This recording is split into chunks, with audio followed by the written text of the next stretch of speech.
For those that don't know, because I remember the first time you had brought up that word, I had question marks coming out of my ears. Yeah. Explain exactly, for those that don't understand, how escrow works in the NHL. The simplest way I can say it is that the salary cap every year is based on what they think they're going to make. So going into, say, this season back in September, they say, all right, we project we're going to make $4 billion between TV, ticket sales, all this. And right now we have a 50-50 split between the players and the owners. So basically players get $2 billion of that. So if you take $2 billion, you divide it by 32 teams, that gives you roughly 70 million as your midpoint of your salary cap.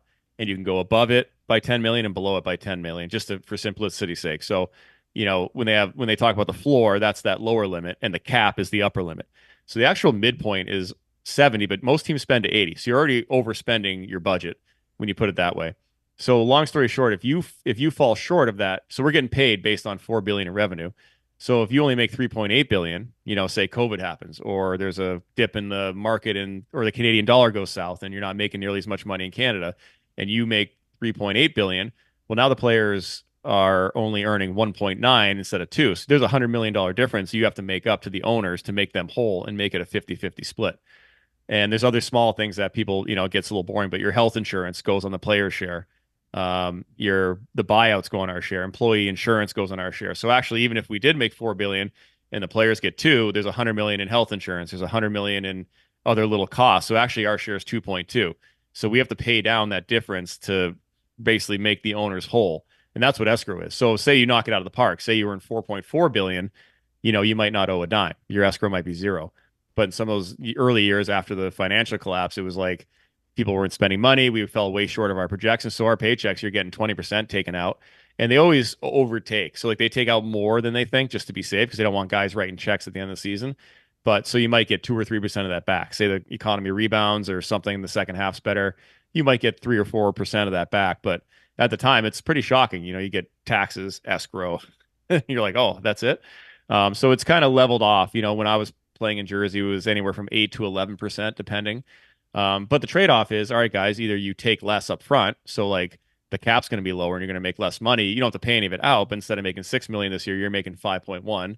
Would you rather that, or would you rather make the 6 million and then give some back, and then hopefully, you have a good year and you get to keep it? So the guys always want the money up front. They always say, we'll pay the escrow. We'd rather have the higher cap hit and higher cap numbers, and we'll deal with the rest later. But once you get playing, it sucks to see 15% of your paycheck taken out for escrow. No, so it's a bit of a double-edged sword. Well, to read the mind of a lot of people who follow this podcast on a regular basis and hearing some of the trials and tribulations of what Travis has gone through in the Federal League, it sounds like it's the exact same situation, just more or less beans on the table and what's being divvied up.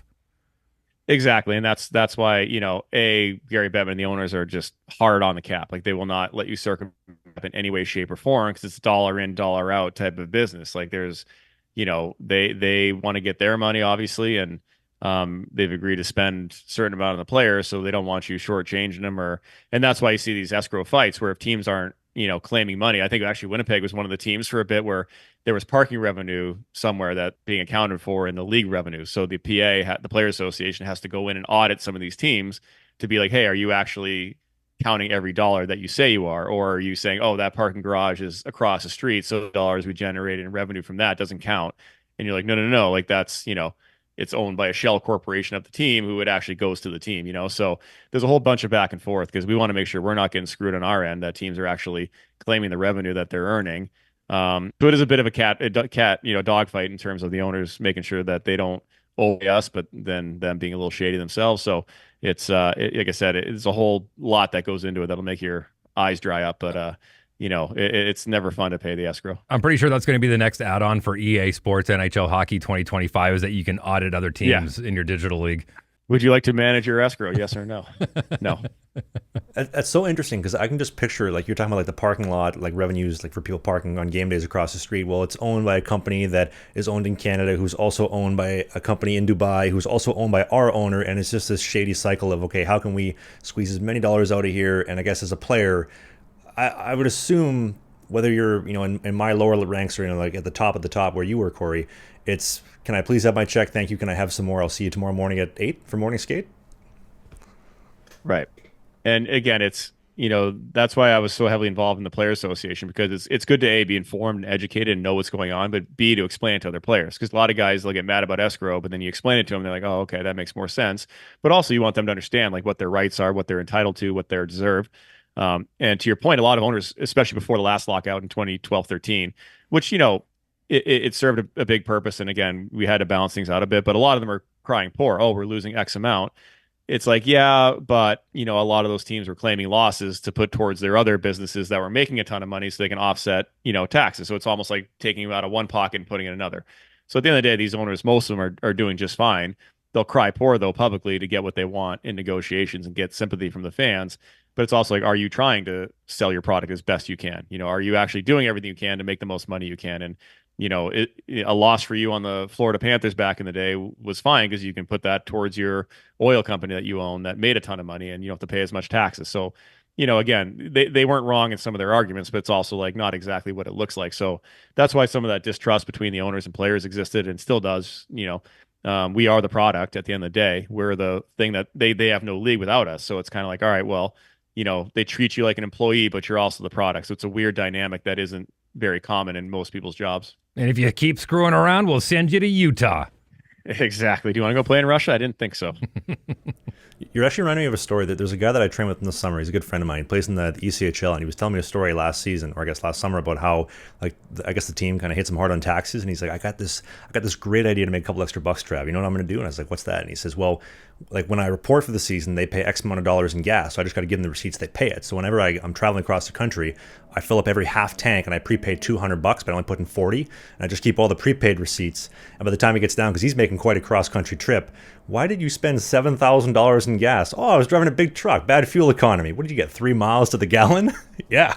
Especially at the East Coast and those kind of leagues where it really is like your every cent counts. Like those guys, I don't blame them. They're trying to find a way to make a little bit more. But let me tell you, the teams are equally as cheap down there. So they're probably counting every penny as well. Wheeler, to your point, bean counters. Man, he was also telling me too, like even at physio, he's like, I was trying to get my physio guy to rep me like a double receipt and then hand that in, like just working the system. There was a huge thing with NBA guys, like Big Baby Glenn Davis, an ex-Celtic, a couple of their guys got pinched because they were falsifying medical receipts that they were getting reimbursed for. So like you give your receipt for $8,000 in treatment to insurance and they repay you $8,000, but they weren't actually getting the treatment. They was having doctors forge these. It was like a $2.5 million like medical fraud insurance claim for like these NBA players who should have made enough money. They didn't have to do that. So it still happens even at this level. Well, it sounds like it's a good thing both of you are keeping each other accountable as far as the audits go, because it sounds like it can be shady on both sides. Yeah, exactly. But at the end of the day, we're most guys will just play. They just want to play, and some of that number stuff. There's certain guys who are like, "Hey, man, I don't just tell me what I need to know about the union, the player meetings. Like, I just want to play, and then just tell me what I need to know or go do it. Just whatever you think is fine." So you're like, "All right, you want everyone to be engaged, but it's hard to get 800 guys on the same page. So you do the best you can." You're welcome for enjoying this clip, and you're welcome to click on more of them right here. There's lots of content available, new podcast every Sunday. Sign up for the Patreon page as well, because that gets you what? Perks. That's it.